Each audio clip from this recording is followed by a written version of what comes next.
میں غلطی کو معاف کرنے والا بڑے رحمان رحیم ہے کر کے مجھے پہچانا، اس لیے اللہ تعالیٰ اور خوش ہو جائیں گے، اس کے گناہ کو معاف کریں گے اور اس سے اور زیادہ پیار کریں گے۔ اللہ تعالیٰ کو اتنا قریب ہو جاؤ کہ اللہ اللہ اللہ اپنے میرے کو پیدا کیا، میری دیکھ بھال میرے پر رحم کر، میرے چال چلن میں، میرے دیکھ بھال میں، یا اللہ مجھے دین اسلام سے ہٹ کر جانے والا نہ بنا، دین اسلام کے ساتھ اپنے زندگی بسر کرنے والا بناتے مالک یا اللہ۔ اس طریقے سے دعا مانگتے رہنا، مغفرت مانگتے رہنا۔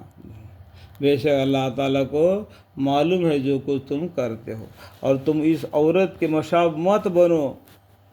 کیا بولتے ہیں یہاں پر پیج نمبر بتا رہا ہوں 334 تم اس عورت کے مشابہ مت بنو جس نے اپنا سوت کاتے پیچھے بوٹی بوٹی کر کے نوچ ڈالے۔ دیکھو اس آیت کے بارے میں اتنا تلاش کیا کہ اس کا معنی کیا ہے۔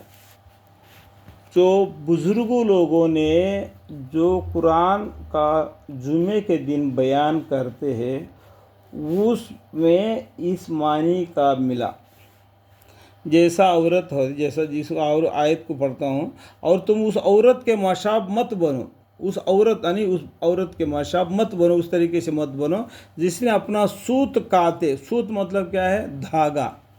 جو دھاگے سے کیا کرتے ہیں، تو اب آسام اور میزورام اور ہماچل پردیش کی طرف جاؤ گے، وہ لوگ چلتے پھرتے بچوں کو کپڑے بنتے ہیں دھاگے سے، دو سوئیاں ادھر ادھر پھراتے، دھاگا بولتے ہیں۔ سوت مطلب کیا ہے؟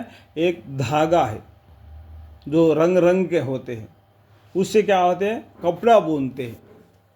سوت کاتے کاتے پیچھے مطلب اس کو ایک کے بعد ایک رنگ بدل، ایک رنگ نیچے، بیچ میں ایک رنگ، اوپر ایک رنگ، اس طریقے سے سوٹ دیکھتے ہیں نا، گرمی کے موسم میں ہم لوگ پہنتے ہیں، اس کو کیسا؟ ہاتھ سے بنتے ہیں اور مشین سے بھی بنتے ہیں۔ تو پیچھے بوٹی بوٹی کر کے نوچ ڈالے، جس طریقے سے سوت بنا دیا، اس نے کرتا بنا دیا اپنا بچے کے لیے، گرمی کے موسم میں وہ پہنے گا، اس سے وہ ٹھنڈی سے محفوظ رہے گا بول کے اس عورت نے کیا کیا؟ سوت یعنی دھاگے سے اس نے ایک کرتا بنا دیا تاکہ وہ بچہ سردی سے بچے۔ وہ کرتا بننے کے بعد میں اس عورت نے دوبارہ کینچی سے ٹکڑے ٹکڑے کر کے کاٹ دیا۔ تو کیا مطلب رہ گیا؟ اتنا محنت کیا تھا اس بچے کے لیے، پھر کیا رہ گیا؟ بے فائدہ ہو گیا نہیں۔ اور اسی طریقے سے عورت بھی اپنے مرد کے ساتھ رہ کر بڑی مشقت سے، بڑی محنت سے پیٹ میں بچے کو پالتی ہے، جب وہ پیدا ہو جاتا ہے پھر اس کو ویسے کہ تیسے کر دیتی ہے، جیسا کوئی مال نہیں دیا، اس کو علم نہیں سکھایا، کچھ بھی ہو، اس کا دیکھ بھال میں کچھ فرق کر دیا، جیسا کہ اس نے اس کرتے کو کینچی سے کاٹ کاٹ کر ٹکڑے کر دیا، اسی طریقے سے اس نے اس بچے کے طرف سے ایسا معاملہ ٹھہرا دیا، تو کیا ہو گیا؟ نقصان ہی ہو گیا نا۔ تو جتنا محنت زندگی بھر میں جو کیا تھا، پیٹ میں پال کے دودھ پلا کے اس کا منہ اٹھا کے جو اس بچے کو پال کے بڑا کیا، اس کے بعد میں اس کا کوئی فائدہ آنے والی چیز نہیں کیا، بلکہ اسی طریقے سے کیا جس طریقے سے اس نے کرتے کے ساتھ برتاؤ کیا، اور برتاؤ میں اس کا الگ ہے، اس برتاؤ میں الگ ہے۔ یہ معنی سمجھنے کے لیے تم کو بتلایا گیا ہے۔ یہ معنی میرے کو سمجھنے کے لیے اور بھی ایک جگہ پر اور ایک معنی ہے، وہ بھی سمجھنے کے لیے میں نے بہت سی جگہ پر بہت سی کتابیں پڑھے، تب مجھے معلوم پڑا کہ اس کا معنی یہ ہے، ٹھیک ہے۔ اور ایک جگہ پر معنی کیا ہے وہ آنے پر ہم آپ کو انشاءاللہ بتائیں گے۔ اور تم اس عورت کے مشابہ مت بنو جس نے اپنا سوت کھاتے پیچھے بوٹی بوٹی کر کے نوچ ڈالے، کہ تم اپنی قسموں کو آپس میں فساد ڈالنے کا ذریعہ بنانے لگو، محض اس وجہ سے ایک گروہ دوسرے گروہ سے بڑھ جاوے، یعنی کہ تم اپنی قسموں کو آپس میں فساد ڈالنے کے ذریعہ بنانے لگو، فساد مت پھیلاؤ، محض اس وجہ سے کہ ایک گروہ دوسرے گروہ سے بڑھ جاوے۔ بس اس سے اللہ تعالیٰ کو تمہارے آزمائش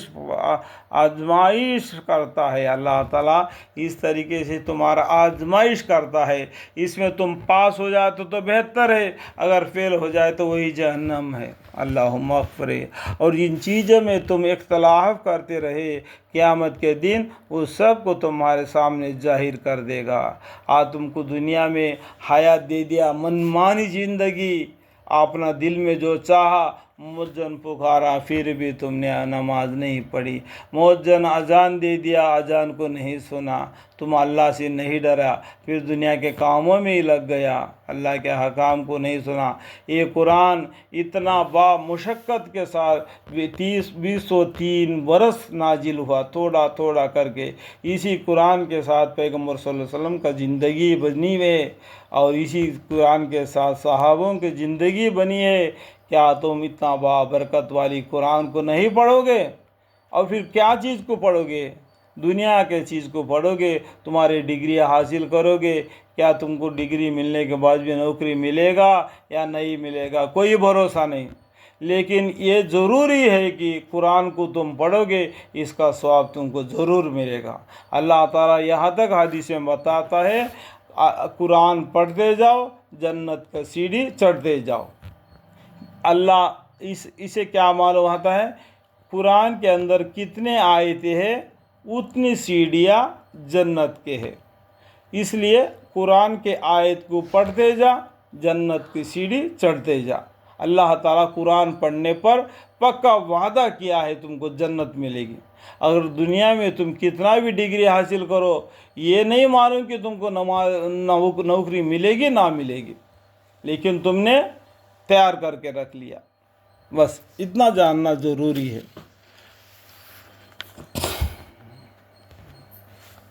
اور اگر اللہ تعالیٰ کو منظور ہوتا تو تم سب کو ایک ہی طریقہ کا بنا دیتے، لیکن جس کو چاہتے ہیں بے راہ کر دیتے، اور جس کو چاہتے ہیں راہ پر ڈال دیتے ہیں۔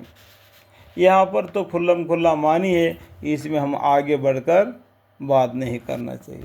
اور تم سے تمہارے سب اعمال کا ضرور بعض پرش ہوگے، جو نام اعمال جو کر رہے آپ، اس سب کی بعض پرش ہوگی قیامت کے دن۔ اور تم اپنی قسموں کو آپس میں فساد ڈالنے کا ذریعہ مت بناؤ، اللہم اغفر لی، کہ کبھی کسی اور کا قدم جمنے کے بعد نہ پھسل جاوے، پھر تم کو اس سبب سے کہ تم خدا سے منع ہوئے تکلیف بھگتنا پڑے۔ اگر تم دوسرے کے کہنا پر چلو گے، تم خدا سے بھگ جاؤ گے تو تکلیف اٹھانا پڑے گا، تو دوسرا بہکانے سے تم بہکنا نہیں، دوسرا انسان بہکا دیا تم بہک جائے گا، تو اللہ نے قرآن میں بتانے کے بعد بھی تم نے بہک گیا کہ یہ شیطان ہے، تمہارا کھلا دشمن ہے، یہ تمہارے بیوی بچے اور تمہاری اولاد، یہ جائیداد، یہ پیسہ، اس کو سب کچھ تمہارے آخرت کے لیے ایک امتحان ہے، ان میں پھنس کر تم اللہ کو نہیں بھولنا، یہ سب اللہ نے تم کو دے دیا دنیا میں برتنے کے لیے، اس بات کو جاننا، یہ قرآن نے بتا دیا، لیکن اللہ کی بات کو تو تم نے پیٹھ کے پیچھے پھینک دیا، دوسرے نے بتایا انسان، اس کا بات کو تم نے سن لیا۔ کیا وہ انسان ہمیشہ زندہ رہتا ہے؟ ہمیشہ زندہ رہنے والی ذات اللہ ہے، اس کا بات کو تو نہیں مانا، تو دوسرے کے بہکانے پر تو بہک گیا، اور بہکنے کے بعد تم کو کیا ملے گا؟ تکلیفیں جھکنا پڑے، اور تم کو بڑا عذاب ہوگا، اللہم اکبر۔ اور تم لوگ عہد خداوندی کے عوض میں تھوڑا سا فائدہ مت حاصل کرو، اللہ کے دیکھو، اور تم لوگ عہد خداوندی کے عہد میں تھوڑا سا فائدہ مت حاصل کرو، بس اللہ کے پاس کی جو چیزیں ہے اور تمہارے لیے بدرجہ بہتر ہے اگر تم سمجھنا چاہے۔ دیکھو، سمجھنا چاہیے اللہ کے حکام کے بدلے، خداوندی کے عہد کے بدلے میں تھوڑا سا فائدہ مت حاصل کرو، بس اللہ کے پاس کی جو چیزیں ہیں وہ تمہارے لیے بدرجہ بہتر ہے اگر تم سمجھنا چاہو۔ اللہم اغفر لی، 14 پارہ میں لاسٹ میں ہے وہ یہ ہے۔ اور جو کچھ تمہارے پاس ہے وہ ختم ہو جائے گا، اور جو کچھ اللہ کے پاس ہے وہ دائم رہے گا، ڈبل ہو جاتے رہے گا لیکن تھمے گا نہیں۔ اور جو لوگ ثابت قدم ہے، ہم ان کے اچھے کاموں کے عوض ان کو اجر ان کو ضرور دیں گے۔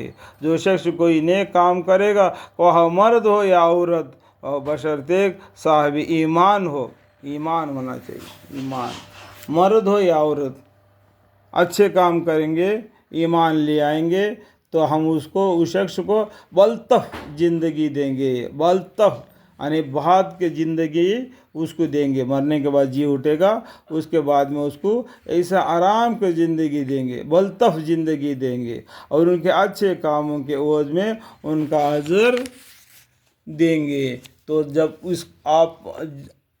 تو جب آپ قرآن پڑھنا چاہیے تو شیطان مردود سے اللہ کے پناہ مانگ لیا کرے، یعنی قرآن کو جب پڑھنے لگو تو ہمیں سب سے پہلا اللہ سے یعنی شیطان سے اللہ سے پناہ مانگو، اعوذ باللہ من الشیطان الرجیم۔ اور دنیا میں بھی جو بھی کام کرتے جاؤ گے، اگر شیطان کے بہکاؤ میں آ گئے تو جلدی کر کے اعوذ باللہ من الشیطان الرجیم پڑھو، تاکہ تم پر شیطان کا حملہ نہ ہوگا۔